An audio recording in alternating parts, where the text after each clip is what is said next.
नमस्कार स्वामी भक्तांनो, आपले सर्वांचे माझ्या यूट्यूब चॅनलमध्ये खूप खूप स्वागत आहे.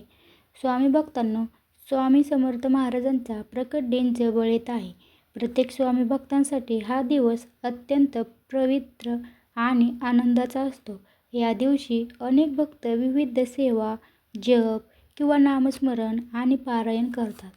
स्वामी भक्तांनो, जर तुम्हालाही स्वामींच्या प्रकट दिनानिमित्त श्री स्वामी समर्थांचे गुरुचरित्राचे ग्रंथाचे 7 दिवसाचे पारायण करायचे असेल, पण कसे करावे, कधी सुरू करावे आणि कोणते नियम पाळावेत याबद्दल मनात शंका असेल तर आजच्या व्हिडिओमध्ये आपण अतिशय सोप्या भाषेत ही संपूर्ण माहिती जाणून घेणार आहोत.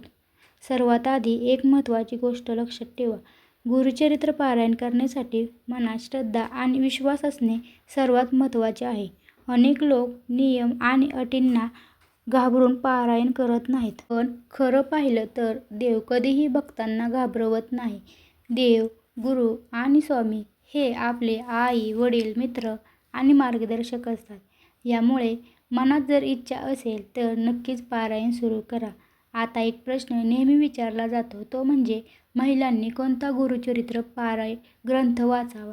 जर केंद्रातून मिळणारा गुरुचरित्र ग्रंथ असेल तो वाचला तरी उत्तम. मोठा ग्रंथ वाचायला जास्त वेळ लागतो, तर छोटा ग्रंथ 2 ते 2.5 तासात वाचून होतो. म्हणून महिलांनी पारायण करू नये असे अजिबातच नाही. कोणताही देव भक्ताला कधीच त्रास देत नाही. जे काही आपल्या आयुष्यात घडते ते आपल्या कर्मामुळे घडते. म्हणून मनातील भीती दूर करा आणि श्रद्धेने सेवा करा. आता स्वामींच्या प्रकट दिनानिमित्त 7 दिवसाचे पारायण कसे करायचे ते पाहूया. स्वामींचा प्रकट दिन 20 मार्चला आहे. त्यामुळे 7 दिवस आधी म्हणजे 14 मार्चपासून गुरुचरित्र पारायण सुरू करायचे. पहिल्या दिवशी स्वामींच्या समोर बसून संकल्प करायचा. मनात काही इच्छा असेल, समस्या असेल तर ती स्वामींना सांगायची आणि श्रद्धेने पारायण सुरू करायचे.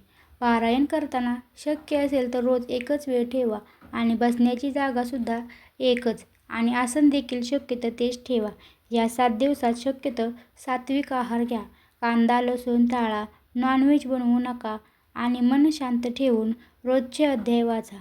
दररोज वाचन झाल्यानंतर ग्रंथाला नमस्कार करायचा आणि गोड नैवेद्य दाखवण्याचा आणि आरती करायची. 7व्या दिवशी शेवटचे अध्याय वाचून पारायणाची समाप्ती करायची. त्या दिवशी शक्य असेल तर घरी साधा आणि सात्विक स्वयंपाक करून नैवेद्य दाखवायचा आहे आणि स्वामींचे आभार मानायचे. स्वामी भक्तांनो, एक गोष्ट नेहमी लक्षात ठेवा. भक्ती ही भीतीने नाही तर प्रेमाने केली जाते. जेव्हा आपण मनापासून स्वामींना हाक मारतो तेव्हा स्वामी नक्कीच आपल्या मदतीला धावून येतात. स्वामी समर्थ महाराज नेहमी म्हणतात, भिवू नकोस, मी तुझ्या पाठीशी आहे. आणि म्हणून श्रद्धा ठेव, सेवा करा आणि स्वामींचे नामस्मरण करत राहा. श्री स्वामी समर्थ. काही प्रश्न असतील तर कमेंटद्वारे विचारा. लाईक, शेअर आणि सबस्क्राईब करायला विसरू नका. व्हिडिओ आवडला तर लाईक करा. धन्यवाद.